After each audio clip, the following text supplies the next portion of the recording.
मेरा जो सपना था वो बहुत कुछ करने का था। अब जो बहुत कुछ करने का था उसमें कितना मैं कर सका नहीं कर सका ये एक अलग बात है, लेकिन सपना था और उस सपने को पूरा करने का मैं रास्ता ढूंढता रहा कि कैसे मैं करूं। मन में एक उथल पुथल चलता रहता था, लेकिन परिवार में मतलब मेरी केवल पत्नी नहीं, पत्नी तो मेरे साथ रहती थी, वो मेरी मानसिक अवस्था को समझती थी, लेकिन मेरे भाई, चाचा, माँ भी, जो लोग गोरखपुर में इधर थे, उन लोगों को लगता था, ये जितने रिश्तेदार थे, कि ये क्या है, कुछ करना ही नहीं चाहते क्या। तो न इन्होंने प्रभात खबर की नौकरी की, न बीबीसी के उसमें गए, तो करना क्या चाहते हैं। तो मैंने काफी सोच विचार करके समकालीन तीसरी दुनिया का प्रकाशन शुरू किया। जो मेन स्ट्रीम पत्रकारिता है उसके जरिए मैं उन बातों को नहीं कह पाऊंगा जो करूं, और मैंने जो सोचा था वो सही साबित हुआ। देखिए, मैं 1969 में दिल्ली आ गया, ठीक, और दिल्ली आकर के मैंने दिल्ली प्रेस, जिससे सरिता, मुक्ता, कैरवान, ये सारी पत्रिकाएं निकलती हैं, उसमें मैंने नौकरी कर ली। 1-1.5 साल तक वहां नौकरी की और उसके बाद मैंने नौकरी छोड़ दी, क्योंकि नौकरी करने में मन नहीं लगता था। वो बहुत बंधा सा अपने मन का काम हो नहीं पाता था, तो छोड़ दी। फिर उसके बाद एक आकाशवाणी की वांट निकली और उसमें कुछ पत्रकारों की जरूरत थी, तो उसका एक ऑल इंडिया कंपटीशन हुआ, तो उस कंपटीशन में मैं बैठ गया। मेरे मित्रों ने कहा, मैंने भी सोचा कि कुछ दिन नौकरी करेंगे, फिर फ्रीलांसिंग करेंगे, फिर नौकरी करेंगे, ऐसे ही चलता रहेगा। तो उसमें जब मैं बैठा तो मैं उसमें टॉप कर गया रिटन टेस्ट में। फिर इंटरव्यू वगैरह जो हुआ तो उसमें लोगों ने कहा कि वहां तो 2 ही जगह है और जो मिनिस्टर का कैंडिडेट होगा वही लिया जाता है।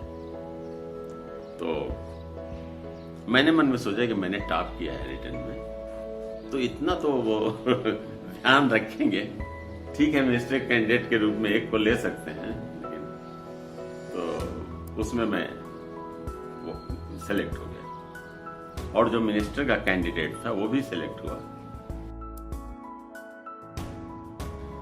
तो आकाशवाणी में नौकरी तो मैंने कर ली, लेकिन मेरी पूरी पृष्ठभूमि जो थी गोरखपुर की, उस पृष्ठभूमि को ध्यान में रखते हुए मुझे लग रहा था कि ये नौकरी अधिक दिन चलेगी नहीं, क्योंकि मैं यहाँ स्टूडेंट फेडरेशन से जुड़ा हुआ था, फिर वो पार्टी में सीपीएम के साथ में था, फिर नक्सलबाड़ी की घटना हो चुकी थी, पार्टी विभाजित हो चुकी थी, हम लोग नक्सलबाड़ी वाले ग्रुप के साथ थे, उस ग्रुप की तरफ से, नक्सलबाड़ी के ग्रुप के जो हमारे साथी थे उनकी तरफ से एक जमींदार की हत्या हुई थी। उसमें जो स्टूडेंट फेडरेशन का जिला सचिव था वो अरेस्ट हुआ था, मैं सह सचिव था। तो जाहिर सी बात है कि जब गोरखपुर से रिपोर्ट जाती तो मुझे भी नौकरी से निकाल दिया जाता, ये मैं जानता था। इसलिए इंटरव्यू के समय ही मैंने जब मुझे लगा कि अब मैं सेलेक्ट हो जाऊंगा, तो मैंने उन लोगों से कहा कि देखिए मैं कम्युनिस्ट हूं, तो हमने सोचा अगर रखना होगा रखेंगे, नहीं तो नहीं रखेंगे। तो उन्होंने पूछा कि आप कम्युनिस्ट पार्टी के मेंबर हैं? हमने कहा नहीं, मेंबर नहीं हूं, मैं विचारों से कम्युनिस्ट हूं।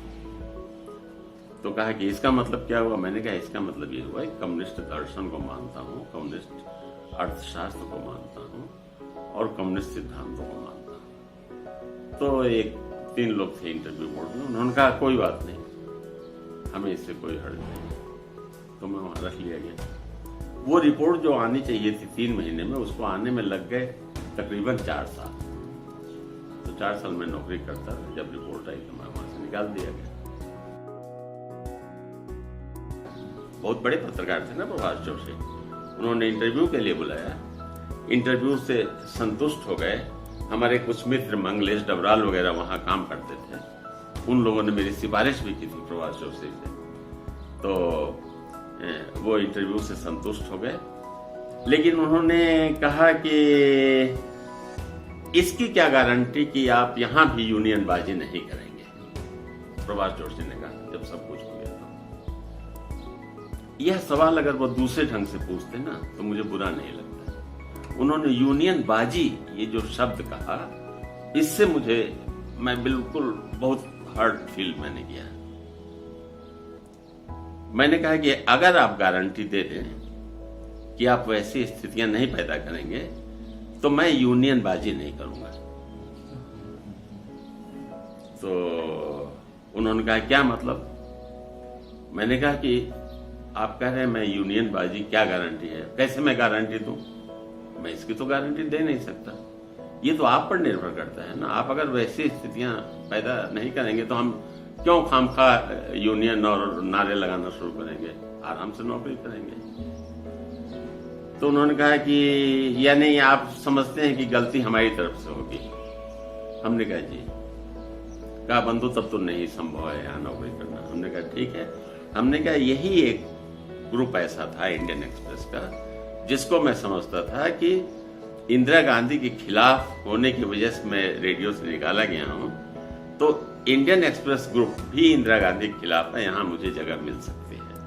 लेकिन अगर यहाँ भी ऐसा बर्ताव है तो अब मैं संकल्प करता हूं कि मैं कहीं अप्लाई नहीं करूंगा और फ्रीलांसिंग करूंगा। और सचमुच उसके बाद मैंने कहीं एक दो जगह नहीं, एक ही जगह मैंने अप्लाई किया था और उसके बाद मैंने फ्रीलांसिंग ही शुरू की।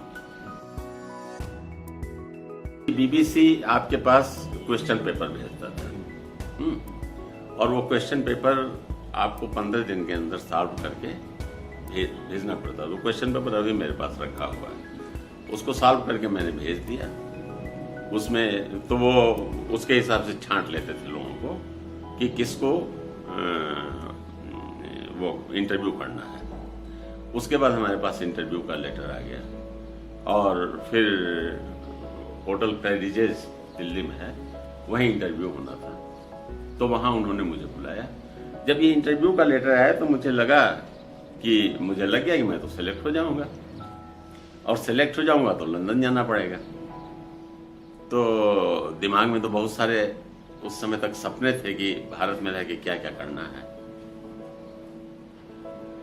तो मैंने सोचा कि नहीं जाऊंगा इंटरव्यू में और मैं नहीं गया। फिर लखनऊ से अमृत प्रभात अखबार निकलने वाला था, इलाहाबाद से निकल रहा था।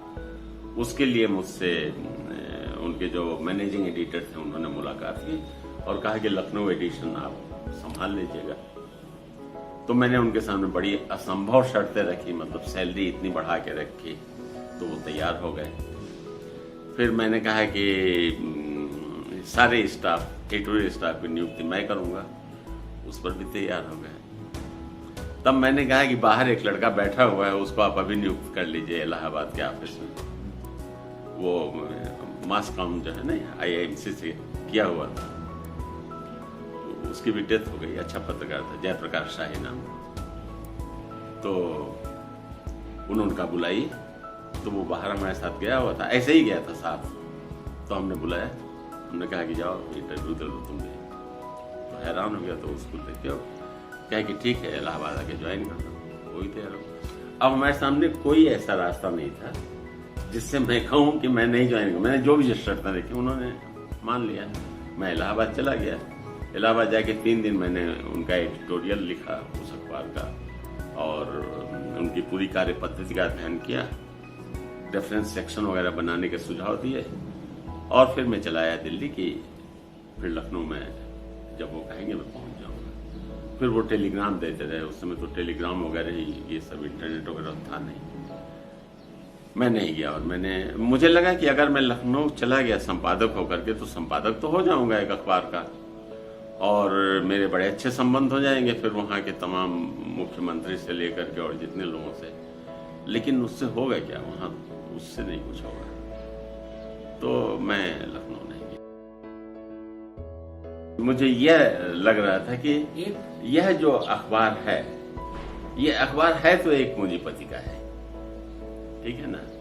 ये कोई कोऑपरेटिव का अखबार होता है, जैसे मान लीजिए जर्नलिस्टों का कोई कोऑपरेटिव हो या वैसे भी कोई हो। यह एक बड़े पूंजीपति का अखबार है जो कलकत्ता से संचालित कर रहा है इसको। ये घटना है 80s की, 1980 के शुरुआत की बात है।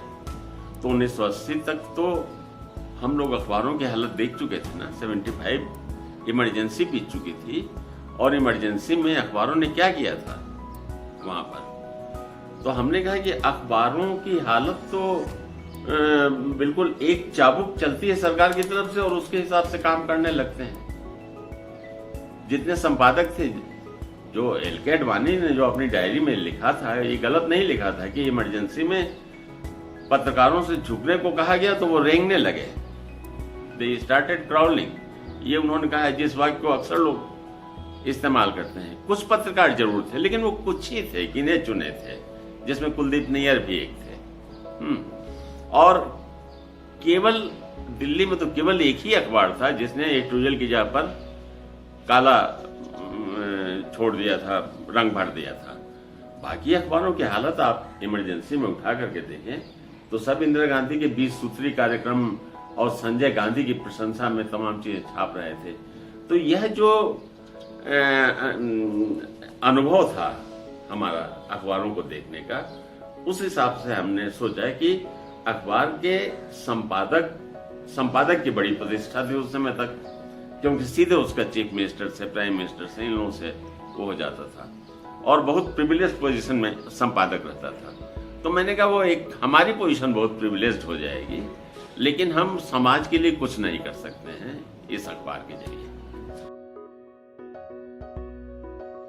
समकालीन तीसरी दुनिया मैगजीन में सीमित साधनों के होते हुए भी जिस तरह की रिपोर्ट प्रकाशित की, न केवल भारत के बारे में बल्कि तीसरी दुनिया के देशों के बारे में, वो तो कहीं मेन स्ट्रीम मीडिया में उसको जगह ही नहीं मिलती थी। तो एक बार मुझसे किसी ने एक बार मुझसे पूछा कि आप कैसे, एक उसके संपादक ने पूछा, वो अभी है नहीं, उनका नाम है सुरेंद्र प्रताप सिंह, वो बल्कि आज तक चैनल जो है उसकी स्थापना उन्होंने ही की थी, और वो बड़े प्रमुख संपादक थे। सुरेंद्र प्रताप सिंह जी ने मुझसे एक बार पूछा है कि आनंद जी आप कैसे चयन करते हैं कवर स्टोरी अपनी। उस समय वो कलकत्ता में थे, रविवार पत्रिका निकलती थी, उसके संपादक थे। तो मैंने कहा कि यह दफ्तर कलकत्ता में ही था, गया हुआ था। मैंने कहा आपके टेबल के नीचे जो वो है बास्केट रखा हुआ है, डस्टबिन, और जितने भी यहाँ के और मेन स्ट्रीम मीडिया के संपादकों के डस्टबिन हैं, उसको अगर मैं उठा लूं और ले जाके झाड़ लूं तो उसमें से मुझे 10 अंकों के लिए कवर स्टोरी मिल जाएगी। तो हमारी कवर स्टोरी उसी में से मिलती है जो आपके यहाँ डस्टबिन में चली जाती है। तो हंसने लगे, कहे कि अरे आप तो क्या बात कर रहे हैं। हमने कहा नहीं, सही बात है। तो हमारा कवर स्टोरी का चयन, बात तो मैंने एक बहुत हल्के अंदाज में उनको कही थी, लेकिन बताने का मकसद यही था कि मेन स्ट्रीम मीडिया में जिसको बिल्कुल वो फालतू समझते हैं, वही हमारी कवर स्टोरी होती रही है। सीधे साधे शब्दों में कहें तो अल्टरनेटिव मीडिया वो है जो व्यापक जन समुदाय की, और उसमें भी जो हाशिए पर पड़ी हुई आबादी है, उसको अपने यहाँ अपने केंद्र में रखती है। अपने खबरों के केंद्र में अगर उसको रख करके वो सोचती है, क्योंकि अल्टरनेटिव मीडिया का नाम दे देने से अल्टरनेटिव मीडिया नहीं हो जाएगा, या अल्टरनेटिव मीडिया का लेटर हेड छाप करके आप एक कर दीजिए, या किसी पत्रिका का नाम ही अल्टरनेटिव मीडिया रख दीजिए तो अल्टरनेटिव मीडिया नहीं हो जाएगा। अल्टरनेटिव मीडिया एक विचार है, एक नजरिया है, एक दृष्टिकोण है, एक विजन है। अगर वो विजन नहीं है आपके पास, और वो विजन क्या है, भारत के संदर्भ में अगर मैं कहूं तो आबादी का वह हिस्सा जो लगातार हाशिए पर पड़ता जा रहा है और उसकी संख्या में वृद्धि होती जा रही है, मतलब निरंतर लोग बिलो पॉवर्टी लाइन चलते चले जा रहे हैं। तो जो आज मध्यम वर्ग में है वो कुछ दिनों बाद निम्न मध्य वर्ग में आ जा रहा है, और एक तबका है जिसकी हैसियत बढ़ती जा रही है। तो यह जो स्थिति है, यह जो असंतुलन तो बहुत छोटा शब्द है, क्योंकि इसका कोई स्केल ही नहीं है ना कि किस स्केल में यह असंतुलन है। तो यह जो स्थिति है, उस हाशिए पर पड़ी आबादी को जो केंद्र में लाने का काम करे मीडिया, वही अल्टरनेटिव मीडिया है। अल्टरनेटिव मीडिया यानी जनता की बात को पहुंचाने वाला मीडिया।